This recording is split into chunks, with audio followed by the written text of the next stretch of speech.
Hello दोस्तों, मैं हूं आपकी पोस्ट ऑफिस वाली दीदी। स्वागत है आपका एक नई वीडियो में। आज की वीडियो में हम डिस्कस करेंगे recharge of a franking machine.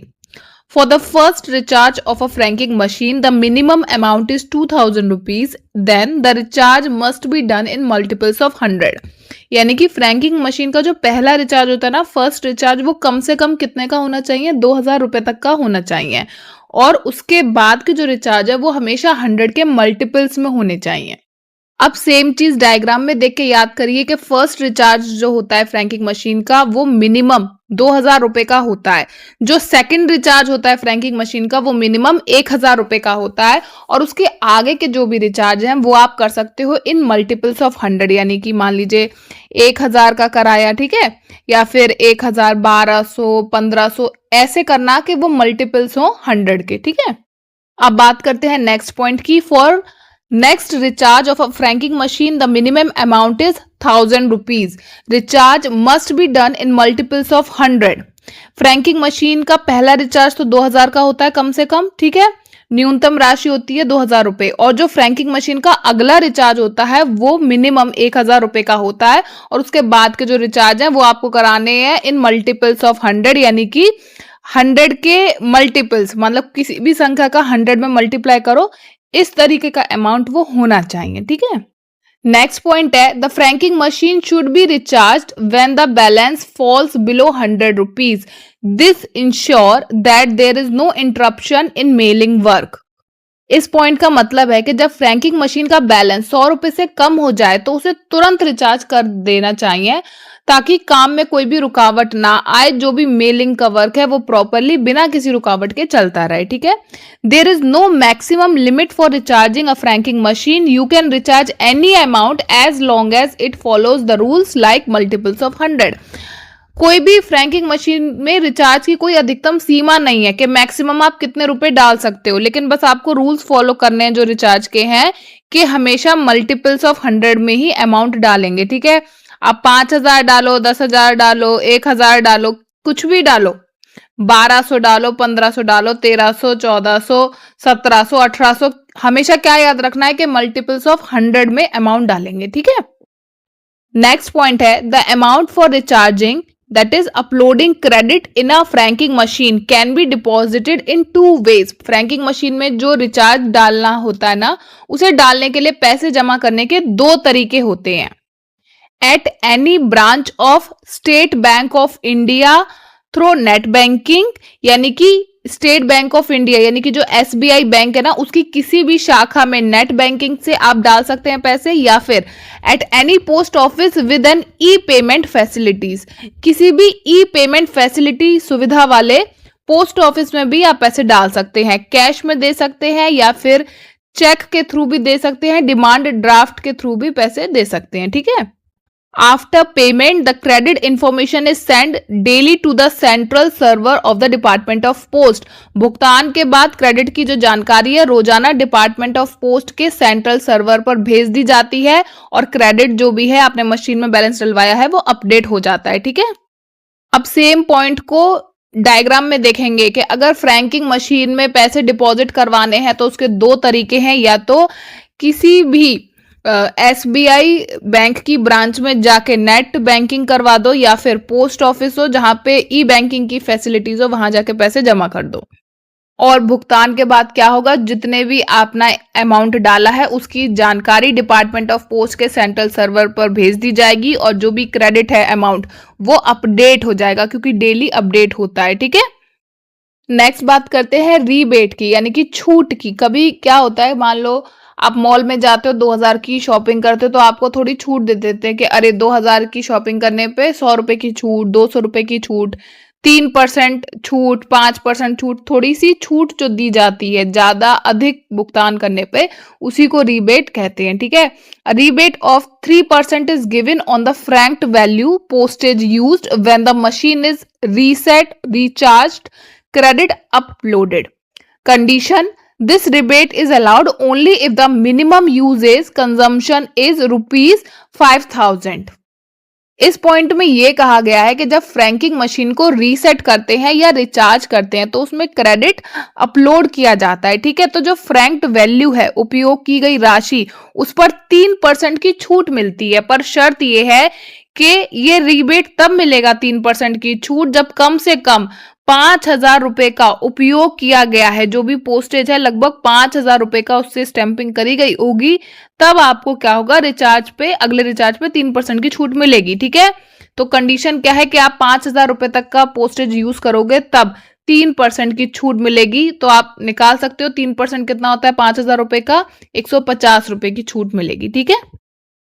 An additional 2% rebate is given if the sender present franked mail sorted pin code wise, area wise. अगर आप फ्रैंक किए गए पत्रों को पिन कोड के अनुसार, उनके जो क्षेत्र हैं उनके अनुसार अलग अलग करके बंडल्स में देते हैं तो आपको अतिरिक्त 2% की छूट और मिलेगी। लेकिन इसमें कंडीशन क्या है, शर्त क्या है, the sorting must be done as per the rules of the department of post. जो सॉर्टिंग आपने करी है ना, अलग अलग बंडल्स बनाए हैं पिन कोड के अनुसार, एरिया के अनुसार, वो सॉर्टिंग डिपार्टमेंट ऑफ पोस्ट के नियमों के अनुसार होनी चाहिए। यानी टोटल 5% की अधिकतम छूट मिल सकती है आपको फ्रैंकिंग मशीन में जब रिचार्ज कराते हो तब, ठीक है। The rebate amount is processed on the 5th of every month. This rebate is calculated for the previous month uses, ठीक है। जो रिबेट मिलता है, जो छूट मिलती है, वो हर महीने की 5 तारीख को दी जाती है। और ये कैलकुलेट कैसे होती है, इसकी गणना कैसे होती है, पिछले महीने का आपने किस तरह इस्तेमाल किया है उसके आधार पर इस छूट का फैसला किया जाता है कि कितने रुपए की छूट मिलेगी। ओके, नेक्स्ट पॉइंट की बात करते हैं। The rebate amount will be paid either in cash और इन चेक। जो छूट है उसका पैसा यानी कि जो भुगतान है वो निम्न तरीकों से किया जाएगा, या तो आपको नगद पैसे दे दिए जाएंगे या फिर आपको चेक दिया जाएगा। अब हम पूरा पढ़ चुके हैं फ्रैंकिंग मशीन के बारे में, तो अब कुछ ऐसे इंपॉर्टेंट पॉइंट्स हैं जो आपको याद रखने हैं, तो चलिए उन्हें भी देख लेते हैं। Fees for new license and renewable is 375 rupees and license is valid for 5 years। This is the fees to be taken on renew a franking machine license, ठीक है। नया लाइसेंस लेना हो या रिन्यू कराना हो तो उसकी फीस 375 रुपए ही है। और लाइसेंस की अवधि कितनी है, 5 साल तक के लिए लाइसेंस वैलिड होता है। Renewable period, you can renew from 11 months before expiry till the expiry date. Renewable कब तक कर सकते हैं, एक्सपायरी से, यानी कि जब आपका लाइसेंस एक्सपायर होने वाला है उससे 11 महीने पहले से लेकर एक्सपायरी डेट तक आप रिन्यू करवा सकते हैं। इसका सीधा सीधा मतलब है you don't have to wait till last date, renewable can be done early. मतलब आप पहले, जैसे मोबाइल का रिचार्ज होता है ना, ये जरूरी नहीं है कि बिल्कुल खत्म हुआ है उसके बाद ही कराएंगे, आप पहले भी एडवांस में करवा सकते हैं, ठीक है। तो आपको याद रखना है कि आपका लाइसेंस एक्सपायर होने से 11 महीने पहले से लेकर एक्सपायर होने की डेट तक आप रिन्यू करवा सकते हैं लाइसेंस, ठीक है। नेक्स्ट पॉइंट है penalty, late renewal fees if license expire then 100 rupees penalty.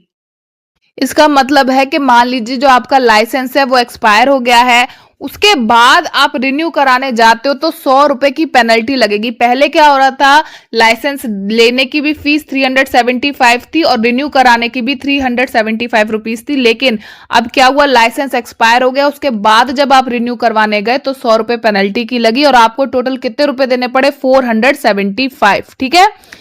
तो इसका मतलब है कि लेट रिन्यूअल पेनल्टी कितनी है, एक्सपायर होने के बाद रिन्यू करवाने की पेनल्टी कितनी है, 100 रुपए है जुर्माना, ठीक है। नेक्स्ट पॉइंट है renewal with penalty, after expiry you get 15 day notice. Expiry के बाद 15 दिन का आपको नोटिस दिया जाता है, ठीक है। आसान शब्दों में कहूं तो जब आपका फ्रैंकिंग मशीन का लाइसेंस एक्सपायर होता है तो क्या होता है कि आपको 15 दिन के अंदर नोटिस दिया जाता है कि आप इसे रिन्यू करवा लो, बस आपको पेनल्टी देनी पड़ेगी, 100 रुपए की पेनल्टी यानी कि जुर्माना देना पड़ेगा, और जो उसकी रिन्यूएबल फीस है यानी कि 375 रुपीज, यानी कि टोटल 475 रुपीज आपको देने होंगे और आपका लाइसेंस रिन्यू हो जाएगा, ठीक है। लेकिन renewal allowed with in 3 months with penalty, लेकिन 3 महीने के अंदर पेनल्टी के साथ आप रिन्यू करवा सकते हैं लाइसेंस, उसके बाद नहीं, ठीक है। Means even after expiry you still get time to renew with extra fees. इसका मतलब है कि आपका लाइसेंस आपने ध्यान नहीं दिया, एक्सपायर हो गया, फिर भी आपको एक्स्ट्रा टाइम दिया जाता है 3 महीने का कि आप जुर्माना देकर, थोड़ा एक्स्ट्रा फीस देकर रिन्यू करवा सकते हो लाइसेंस, ठीक है। नेक्स्ट बात करते हैं अगले इंपॉर्टेंट पॉइंट की, पीरियड ऑफ अप्रूवल और rejection. New license decision in 14 working days. आपने अप्लाई किया फ्रैंकिंग मशीन लाइसेंस के लिए, तो नया लाइसेंस आपको देना चाहिए या नहीं, 14 वर्किंग डेज में ये डिसीजन लिया जाता है कि आपकी रिक्वेस्ट अप्रूव करनी है कि नहीं, ठीक है। Renewal decision is taken in 5 working days. देखो, अगर आपको फ्रैंकिंग मशीन का नया लाइसेंस देना है, यानी कि कोई नया व्यक्ति है जो लाइसेंस लेना चाह रहा है, तो 14 वर्किंग डेज में ये डिसीजन लिया जाता है कि हम अप्रूव करें इसकी रिक्वेस्ट के नहीं। वहीं अगर मान लीजिए आपके पास पहले से ही लाइसेंस है, आपको सिर्फ रिन्यू करवाना है, तो ये डिसीजन कितने दिनों में लिया जाएगा, 5 दिनों के अंदर ले लिया जाएगा, लेकिन वो 5 वर्किंग डेज होंगे, ठीक है। जैसे कि मंडे से सैटरडे, संडे नहीं काउंट होगा, सिर्फ वर्किंग डेज काउंट होंगे, ठीक है। नेक्स्ट पॉइंट है, if application is rejected fees will be refunded with in 30 working days. अगर मान लीजिए आपने अप्लाई किया है फ्रैंकिंग मशीन के लिए, लेकिन आपकी जो एप्लीकेशन है वो रिजेक्ट हो जाती है, खारिज हो जाती है, तो क्या होगा, जो भी आपने पैसे दिए थे वो 30 वर्किंग डेज के अंदर आपको वापस मिल जाएंगे। नेक्स्ट बात करते हैं मोड ऑफ पेमेंट की। अगर कोई इंडिविजुअल या कमर्शियल यूज के लिए फ्रैंकिंग मशीन लेता है ना, तो कैश और ऑनलाइन में पेमेंट होता है। वहीं अगर डिपार्टमेंटल लाइसेंस है तो कैश को काउंटर पे डिपॉजिट किया जाता है, ठीक है। नेक्स्ट बात है license cancelling authority. License cancel कौन कर सकता है, तो अगर नॉर्मल केस है तो जो डिवीजन का हेड होता है, जो सुपरिटेंडेंट सर हैं या सीनियर सुपरिटेंडेंट सर हैं, वो ही सामान्य स्थिति में लाइसेंस कैंसिल कर देते हैं। But in exceptional cases circle head, अगर कोई विशेष मामला है तो उस स्थिति में क्या होता है, जो सर्किल के हेड होते हैं, सीपीएमजी सर है ना, chief post master general sir, वो क्या करते हैं, लाइसेंस को कैंसिल करते हैं। ओके, अब तक जो हमने पढ़ा उसे अच्छे से याद करने के लिए इमेजेस भी देख लेते हैं, ठीक है। तो फर्स्ट पॉइंट कहता है कि फीस कितनी है नए लाइसेंस की या फिर रिन्यू करवाने की, 375 रुपीज। और लाइसेंस अगर आपने ले लिया है फ्रैंकिंग मशीन का तो उसकी वैधता कितनी है, 5 साल तक वो वैलिड है, ठीक है। पॉइंट 2 कहता है renewal period.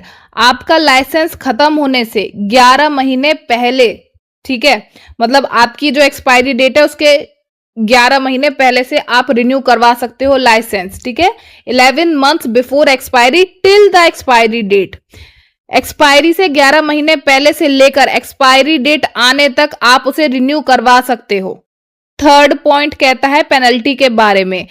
If licence is expired, अगर लाइसेंस एक्सपायर हो गया है तो 100 रुपए का जुर्माना लगेगा, ठीक है। फोर्थ पॉइंट कहता है कि अब लाइसेंस रिन्यू करवा सकते हो, उसके वैलिडिटी एक्सपायर होने के बाद भी रिन्यू करवा सकते हो। 15 दिन में आपको नोटिस दिया जाएगा और 3 महीने तक आप उसे रिन्यू करवा सकते हो पेनल्टी देकर, ठीक है। थोड़ा सा जुर्माना देकर 100 रुपए का आप उसे रिन्यू करवा सकते हो। तो 100 रुपए जुर्माने के दोगे और 375 दोगे रिन्यू कराने के, टोटल 475 में आपका रिन्यू हो जाएगा लाइसेंस। इवन इफ उसकी एक्सपायरी डेट हो चुकी थी लाइसेंस की, फिर भी 3 महीने तक आपके पास से ऑप्शन होता है। नेक्स्ट पॉइंट बात करता है पीरियड ऑफ अप्रूवल और रिजेक्शन। अगर आपको नया लाइसेंस लेना है तो अप्रूव करने का जो डिसीजन है वो 14 वर्किंग डेज में लिया जाता है। अगर आपको लाइसेंस रिन्यू करवाना है तो उसका डिसीजन 5 वर्किंग डेज में लिया जाता है। और अगर रिजेक्ट हो जाती है आपकी एप्लीकेशन तो जितना भी आपने पैसा दिया है वो 30 वर्किंग डेज में, सही है, आपको वापस दे दिया जाता है। नेक्स्ट पॉइंट है मोड ऑफ पेमेंट। अगर इंडिविजुअल या कमर्शियल लाइसेंस की बात करें तो कैश या ऑनलाइन पेमेंट की जा सकती है लाइसेंस के लिए। वहीं अगर मैं बात करूं डिपार्टमेंटल लाइसेंस के लिए, कोई गवर्नमेंट डिपार्टमेंट है जो लाइसेंस लेना चाहता है मशीन का, तो क्या करना होगा, उसे पोस्ट ऑफिस के काउंटर पर आके कैश देना होगा। नेक्स्ट बात करते हैं लाइसेंस कैंसिल करने की अथॉरिटी की।